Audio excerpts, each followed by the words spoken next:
Se você chegou nesse vídeo, provavelmente você já deve ter visto vários outros vídeos que relacionam questão de física quântica com forma de pensar, como lei da atração, regras espirituais e por aí vai. O objetivo desse vídeo não é falar se esse tipo de forma de pensar, se tudo isso está certo ou está errado, se isso acontece ou não. A ideia desse vídeo é simplesmente dizer para vocês o que realmente é física quântica, à luz da física, e não à luz da religião ou de qualquer tipo de psicologia ou pseudociência, para ser mais exato no tipo de ciência de Karl Popper, né? Então, seja muito bem-vindo ao Papo de Estudante. Eu convido você já a se inscrever no canal e no final desse vídeo, se você gostar do vídeo, já deixa um like. Caso você não goste, deixa o dislike também. É muito importante que a gente saiba, tenha um feedback de vocês para que a gente possa melhorar a qualidade dos nossos vídeos o máximo possível, beleza? Olha, o que torna esse assunto muito popular é que ele tem uma forma de ver a realidade bem diferente do que a gente está acostumado. Pensa só, se eu jogo uma bola no chão, se eu solto uma pedra, uma caneta, eu sei o que vai acontecer. Por quê? Por diversas vezes na vida eu já vi isso acontecer. Então eu tenho uma noção. Talvez eu não sei a fórmula, talvez eu não sei exatamente o que está acontecendo ali, mas eu sei qual é a descrição do movimento. Agora, quando a gente fala do mundo subatômico, que é um mundo tão pequeno, mas tão pequeno que a gente não consegue ver, essas regras mudam completamente de perspectiva. Vou dar um exemplo. Se você sair hoje da sua casa e olhar para um carro, você viu aquele carro na calçada ali, o que está acontecendo nessa situação? Está vindo partículas de luz, estão ricocheteando naquele carro, na lataria, no vidro, na roda, enfim, e estão chegando nos seus olhos. Agora, se a gente estivesse falando de um elétron, as coisas seriam completamente diferentes. Pensa só, imagina que está chegando uma partícula de luz, bate nesse elétron. Quando acontece esse choque, toda essa partícula de luz passa uma grande quantidade, injeta uma grande quantidade de energia nesse elétron e a partícula é ricocheteada para bem longe. Só que nesse instante em que esse elétron ele sofre uma injeção de energia, ele muda completamente a sua reação. Acontece completamente diferente do carro. Isso por diversos motivos. Um deles é somente pela questão de proporção. Se a gente parar para pensar, um carro é gigante perto de uma partícula de luz. Agora, quando a gente está falando de uma partícula de luz com um elétron, o experimento, o fato de você tentar medir esse experimento está interferindo nele. Seria a mesma coisa que você tentar medir um foguete cair num carro, já pensou? O carro não ia ficar lá paradinho, você ia alterar o movimento. Então, essa é a grande questão da física quântica, que o fato de você tentar medir alguma coisa, você altera o objeto da medição, naturalmente. A física quântica, de forma geral, ela mudou a forma com que os físicos enxergavam os fenômenos físicos. Porque é muito comum, sempre foi muito comum, quando você olha na física clássica, é você perceber que as coisas mudam, algum fenômeno vai acontecendo ao longo do tempo. O tempo é o mesmo para todo mundo. Então, você consegue analisar, por exemplo, um gás que vai aumentando de temperatura com o passar do segundo. A cada segundo ele aumenta um pouquinho de temperatura. Você vai percebendo que um gás ele vai aumentando a pressão a cada segundo que passa. Isso é a física clássica, porque o segundo, o tempo, é o mesmo para todo mundo. E a física quântica é diferente. Mas todo esse modelo levou muito tempo para começar a ruir, digamos assim. Antes, a gente tinha determinados acessos a determinados fenômenos em que a gente não percebia que estava faltando alguma coisa. Mas as coisas começaram a ter os seus problemas de medição, digamos assim, mas isso começou a mudar em 1887, quando foi proposto que as ligações, que a energia, de ligação entre as moléculas, elas não podiam ser contínuas. O que seria isso? Elas teriam que ser, na verdade, discretas. Em outras palavras, você não poderia aumentar a energia de ligação aos pouquinhos. Você não poderia fazer 0.01, 0.02 até chegar a 1. Você não poderia duplicar a energia e ir aumentando um pouquinho. Isso seria uma forma contínua. Na realidade, eles perceberam que tinha que ser de uma forma discreta. Você só poderia aumentar essa energia de ligação se você duplicasse a energia. Se você triplicasse, quadruplicasse. Então era sempre números, vamos dizer assim, inteiros. Era sempre o dobro, o triplo, o quádruplo. E a medida foi, os físicos foram começando a enxergar alguns problemas na forma de ver a física. Mas depois disso veio Planck, resolvendo o problema do corpo negro. O que seria o corpo negro? Ele é um sistema ideal em que ele somente absorve ou emite energia. E quanto mais quente ele está, maior a energia que ele libera.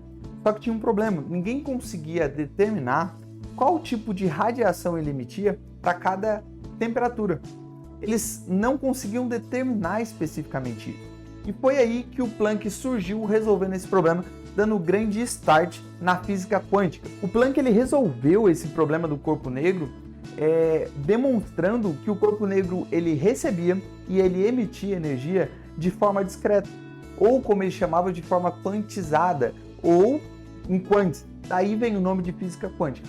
E algum tempo depois, isso não foi muito aceito no momento em que ele resolveu esse problema, mas depois de um tempo outras coisas foram corroborando, como o Einstein determinar ali, conseguir trazer uma teoria em que a luz ela viria em forma de pequenos pacotinhos, que posteriormente seria chamado de fóton. Mas nesse início, em Planck, começa, pode-se dizer, a história da física quântica. Depois veio Bohr, explicando dessa mesma forma o espectro de emissão da luz.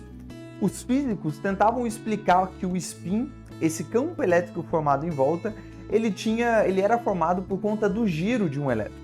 Só que depois de fazer algumas contas ali, eles perceberam que isso era impossível, porque para o elétron ter um campo elétrico daquele jeito, com aquela quantidade de energia, o elétron precisava girar de forma que era 4 vezes maior que a velocidade da luz. Então isso era impossível.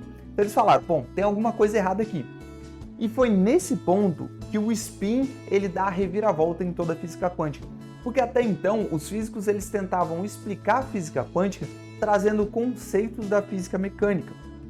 Só que no spin ele é considerado uma unidade especificamente da física quântica, porque a partir dali pararam-se de tentar adaptar um conceito para a física quântica e tentaram criar o conceito do zero.